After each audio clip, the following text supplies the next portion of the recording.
Surprise! What did you think about this movie of My Hero Academia? Leave me a comment down below and I'll get back to you shortly. Whilst you're there, be sure to like, subscribe, click the bell and do all the YouTuber stuff that YouTube wants you to do, because YouTube is an increasingly scary place for small content creators. Support your local small content creator today, it will do them a power of good. Now, on to the review. This is the first movie in the My Hero Academia franchise, a movie which when it came out, we all just saw as being a bit of knockabout fun, so much to just sit back, relax and enjoy, even if at the end of the day, it was probably going to turn out to be non-canon. But given recent events in the manga, it turns out this movie is canon, or at least part of it is. A fact that was made clear to me thanks to umpteen YouTubers spoiling literally every aspect of that fact and every element of that storyline from start to finish in the titles and thumbnails of their videos. Thanks to them, it's almost as though I don't even need to bother watching My Hero Academia anymore, because literally every aspect of this entire show gets ruined to me every time I open up YouTube.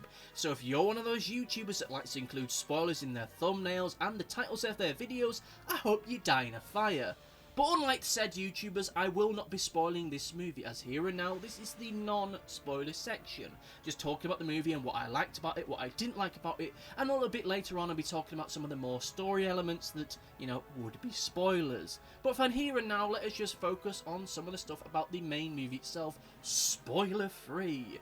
I have to say that as far as opening movies for any kind of franchise go, this is a perfectly commendable effort. It is totally keeping in the tone and scale of the series up until this point. It expands upon the world with some decent world building and some really great elements of it. It gives us a nice insight into the history of All Might, something that we've not really seen within the main show. I am aware that there is an OVA called All Might Rising, which I don't know if I'm going to cover it on this channel or not. If you want me to, then by all means leave a comment down below, like and all that my kind of malarkey. And it is a film which itself doesn't feel like it's at odds with the main series itself. It isn't trying to be the big be-all and end-all of plots with some kind of massive world-ending tragedy that our heroes have to deal with. It's perfectly in keeping with all our characters where they are in their current development as heroes and basically where the world is at that particular moment in this timeline. I shall grant you that this is a movie which sadly does struggle to justify its own existence at times. There are many moments within this movie where it does feel like it's just a feature-length extended episode of the TV show, which is a shame, it really is, but it oftentimes just feels like many TV shows, or rather many movies based upon TV shows, where they just change the location and hope that kind of shakes things up enough to justify its own existence. And, you know, I don't need to ream off a list of movies based upon TV shows that do that. I'm sure that you've seen enough of them, but at the end of the day, it ends up giving us a movie which there are moments in it where you could quite easily have just cut it right there, roll to credits, and it would have just felt like a slightly longer than normal episode for the main TV series. And this itself isn't helped by the fact that most of our opening act, or at least a large section of it, is just flashbacks to the TV show, oftentimes in ways that feel wholly unnecessary, but I'll discuss that in a little bit more detail when we get to the spoiler side of things. This, of course, isn't to say the movie isn't any good. I think that it's a fine movie for what it is, even if there are moments, again, where it just feels like we are just watching a feature-length episode of the TV programme, and there are just elements of it that don't feel like they really deserve to be for it to be a movie. I mean, I really don't think I could justify paying the kind of money that I did to see the most recent My Hero Academia movie. You know, that cost me nearly 30 quid and nearly about 4 hours worth of journey time. This movie, whilst is good, it's not that level of good to end up justifying it. I feel that, you know, in all fairness, to cover some of the positives, some of the things I really did like about this movie, I have to say that the movie itself, the animation of the movie itself, was rather fantastic. By its own merits, it is truly some rather spectacular stuff, giving us a level of visual spectacle that is right up there with the main program itself, even surpassing it in many moments. That isn't a diss on the main program, or at least the main program up until that point, but, you know, this is the movie version of it. You'd hope that things will be kicked up to the next level, and they are, with some really fantastic action sequences that we end up seeing. They have this great sense of scale and pacing to them, which makes them feel just so brilliantly visually dynamic. This isn't just a bunch of fight sequences with a bunch of people just standing each other and thumping each other really hard, nor is it people just flying around throwing laser beams at one another. Everything has a sense of weight and heft to it, which really adds to a sense of visceralness to it. That really adds this sense of it actually feeling like two people are really going at it to beat the crap out of one another, or at least as much as you can do with a movie like this. And at times that kind of sense of weight and that sense of impact can surpass what we end up seeing in many live action movies and TV shows as of late. It's good for what it is, it truly is. I think it has been done better elsewhere, but you know what, for the price of admission, it's really good for what it is. It is great to see Midoriya and All Might actually getting time to spend some time together. It's a dynamic that really don't see all that much in the main program or the manga itself, or at least not up until this moment in the TV show, and not in recent series. It's a dynamic that kind of feels a bit like the Johnny and Miguel dynamic from Cobra Kai, one which feels like it should be the core focus of the program, something that feels like it should be at the heart of everything, but after the first season it really isn't. They kind of just drift apart a little bit, which I'm not so keen on. I think that Midoriya and All Might are a great duo. I think that they are fantastic when they're on screen together, and having those moments towards the beginning of this movie, they're great. They're truly fantastic. I like the energy that they have together, but much like the TV show, there comes a point where they just kind of drift apart, and I don't like that. As far as other elements I did like about this movie, I think that Island is a fantastic location. It is brilliantly well designed, some really fantastic locations that, you know, I really wish that it was something in a video game. I wish that there was a My Hero Academia video game where I could just explore locations like that, rather than it just being yet another tournament fighter or arena fighter. Sure, Island has this kind of feel of being a more polished version of Rapture from Bioshock, but still, it's fantastic for what it is. And again, it really makes me wish there was a way that you could just explore this location and get to see more of it in your own time, either in a video game or a theme park or something like that. And another thing that I like about Island is the fact there's just these really brilliant background details, particularly when it comes to just stuff that you see some of the background characters that are doing. There's this really cool moment, this really fun moment where it's either Melissa or All Might are talking about Island, how fantastic it is, and you just have this quick snapshot to this super cool looking hero guy, and he's strutting along, and he kind of gives finger guns to this young fan, and he just starts swooning. It's this cute, fun little moment I kind of wish there was more of within the main program itself.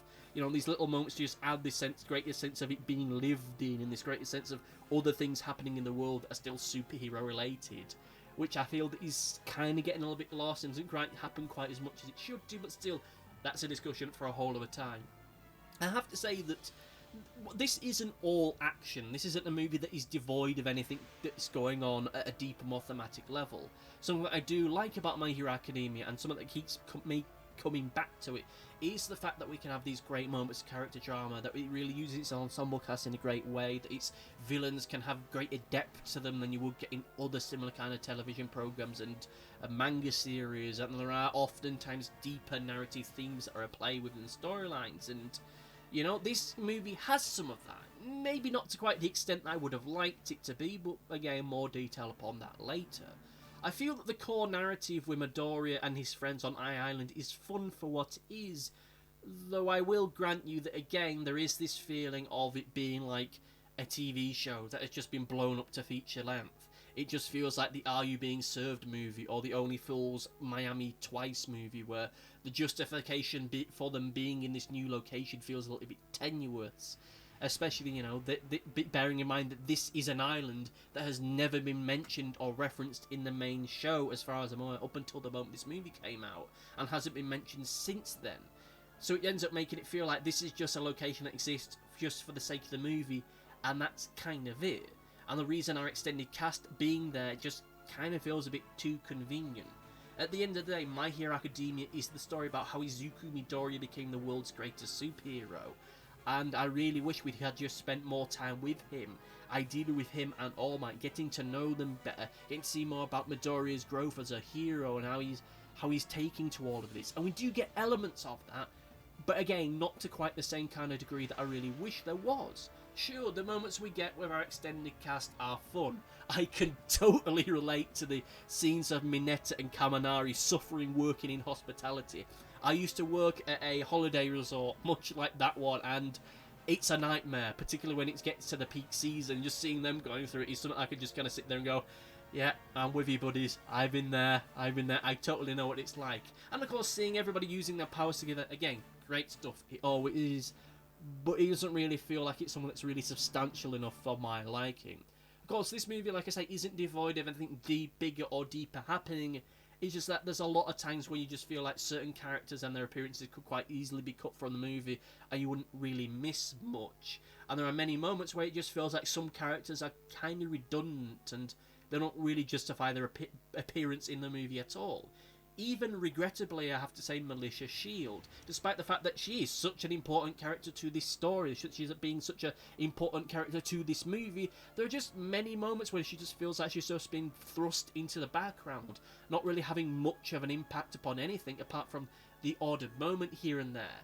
At very worst, and I'd hate to say it, she kind of feels like a fan original character that's just been thrust into the story awkwardly in a way that doesn't really change a whole lot. Sure, they do have some impact on how things are going, but not really in a compelling enough way for my liking. Maybe this is indicative of the fact we have just such an inflated cast, so we just can't spend enough time with her in the same ways which we have done with Rhodey Soul in the most recent movie, but I really do wish we'd have just gotten more time to get to know her better and get to see her and Midoriya together, because they're a fun little team up, and I like the just kind of changes of dynamics that we get. She's not a hero, she doesn't have a quirk, she can't really back him up in superhero stuff.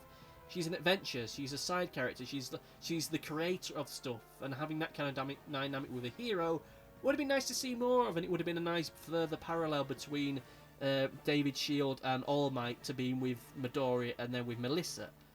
Would have been interesting to see more of that. Regrettably, we don't see enough of that for my liking, but still, she's fine for what she is. I have to say, as a whole entity, this movie itself is fine for what it is. I think it has many great elements of it that I really do admire. I think that from a fan's perspective, it is a great movie. I think that for people who are not terribly familiar with My Hero Academia, even though I dislike the flashbacks towards the start of the movie, I think... excuse me, I think that this movie is a fine way of introducing them to this universe. I do feel that more could have and should have been done with the overall story, but that's stuff I'll get back into in just a moment. But still, that is it for the spoiler-free section of the video. Like I say, I enjoy this movie. I highly recommend this to people who are fans of the series itself. If you're going to be leaving us now because you don't want spoilers, be sure to like, favourite, subscribe, and do all the YouTube stuff that YouTube wants you to do, because YouTube is increasingly scary place for small content creators. They've taken the dislike button away from us, so the only way you can really show any kind of feelings one way or the other is either to like or talk to us now. You know, give us all the support you can do. I hope you like this movie. If you didn't like this movie, let me know in the comment section and let me know what you thought about it. Thank you all for watching, and I'm going to go into spoiler time now. Time for spoilers! Yeah. Okay, so here we are in the spoiler section of the video where I discuss spoilers. I'll be giving away plot details, so let us talk about the spoilers. So one of the things I touched upon in my spoiler-free section was the fact that I really don't like how much of our opening act was spent on flashbacks. Well, I know that this is the first movie in this series' history. I understand that the reason why those flashbacks are there is to help refresh our memory of stuff that has happened in the past, but also giving people who are unfamiliar with this series an opportunity to just really get to know what's going on. But I feel that the vast majority of those flashback sequences could quite easily have just been done with just a quick one line or a short exchange. We didn't need to see just an endless stream of flashbacks of things we'd only just recently seen, relatively speaking. I know there might have been a year or two between it, but still, it's stuff that's still fresh in our memory. It's stuff that a lot of people probably would have seen, as they probably would have binge-watched the series before they saw this movie. And of course, it's just animation that's just been plucked from the TV show. It's not really any more dynamic, it doesn't really look any different, so you just, in some kind of ways, it makes the rest of it look a little cheaper. And there's this weird fact about it where we both get these flashback sequences, but we do also get those short little lines to just explain stuff. We're double dipping on exposition, and it just doesn't work for me. Either have all flashbacks, or rather a sensible amount of flashbacks, or just have these lines just quickly explaining stuff. doing both of them just feels totally redundant, and it feels like there's just certain parts of it where we're just going over old ground over and over and over again. I have to say that whilst I do like the extended cast in My Hero Academia, I have to say that the random cameo appearances were just wholly unneeded, and particularly towards the end of the movie, they just started to feel a bit obnoxious. Like, I'm just sitting here thinking to myself, just like, alright, so you're telling me that all of these kids somehow managed to get to this super exclusive island in the end. Oh sure, they're not going about and doing everything that maybe they would have wanted to. A lot of them are just sat there in their hotel rooms, but you're really telling me that all of them were able to get here in the end? I mean, even if Momo paid for all their tickets, it kind of feels like a bit much here. Particularly bearing in mind, again, they don't really do much. They just sat there in their rooms watching the news, under lockdown, not really doing much of much. Is this place, is Island, supposed to be this big secret research facility that just so happens to have a few hotels and attractions there because, you know, to help boost the finances, help pay for some of the experiments? Or is this place just the My Hero Academia equivalent of Disneyland? Because hell, it feels like Disneyland is a harder place to get into than Island, despite all the talk about, oh, you know, this is a special research facility that has all these fantastic things in it, you know? Because the way that it was all set up in the opening scene was like Midoriya had like found the golden ticket to go to Willy Wonka's chocolate factory. That this is such a rare occurrence for somebody that isn't like a pro hero or this big time science figure, that for anyone to come along to it isn't connected to all of that is a rare thing. But then we get everyone else just appearing there. And again, whilst I enjoy the scenes with them, I ultimately think that it's something that wasn't necessarily necessary. And we all know why all those characters are there. It's so that nobody feels left out. So that the fans of, I don't know, Tenya or Momo or whomever don't feel left out that their favourite character isn't in the movie. And of course it's there for merchandising. It's there so that you can sell a few extra bits here and there. But at the end of the day, it does kind of undermine the backstory of this island when you just have a bunch of characters going on a jolly, seemingly without their family, when they're only like, what, 15, 16 years old? I wouldn't be allowed to go to a place like Island when I'm about 16 years old. Probably because everyone probably would be worried I'd be setting fire to the bloody place. Still, maybe that's a hang-up for me, but for me, it just kind of feels like a case of, you're undermining yourself a little bit here, and I'm not really sure what to feel about that. I have to say, though, that I really did love the revelation that David Shield was secretly in cahoots with the villains. I think that is a great twist, and the way that it was executed was just perfect. When I first saw this movie, I didn't really appreciate it because I was still rather new to My Hero Academia.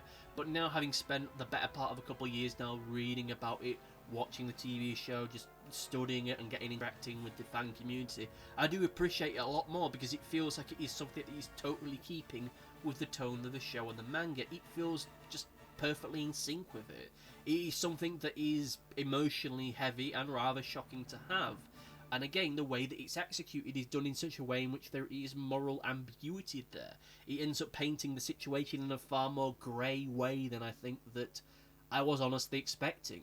He has done bad stuff, but he's done it for good reasons. He's not a mustache-twirling villain like our most recent movie villain.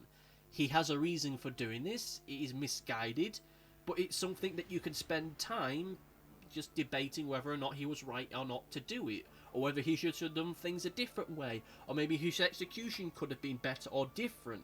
I'm sure there are videos on YouTube which are debating whether or not he was in the right or not. That is something you can debate. The issue, though, is that you can't really do that with Villain McEvil, because almost as soon as we learn that David Shield is responsible for all of this, as misguided as it was, all of a sudden then you've got the villain, the leader of this group of bank robbers, suddenly becoming the main focus of everything.